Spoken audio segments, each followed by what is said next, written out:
नमस्ते दोस्तों। तो देखिए, ये माल मैंने आपको बताया, कल भी बताया था और आज भी बता रही हूँ। ये माल है मोहिरा करके इसका नाम है। इसका शर्ट, सूट, कुर्ती, गाउन सब बनते हैं, बुरके भी बनते हैं। मात्र 250 रुपये किलो के भाव में आया हुआ बहुत ही अच्छा माल है। तो देखिए, 1000 किलो का पार्सल कल भरा था, आज भरने जा रही हूँ 500 किलो का पार्सल हैदराबाद में।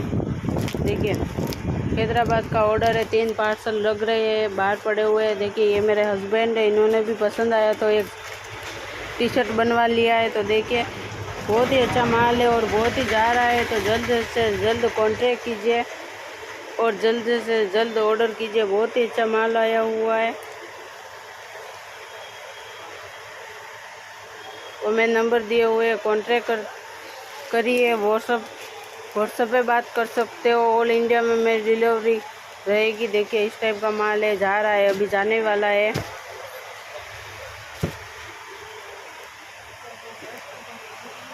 500 किलो माल है, देख लीजिए।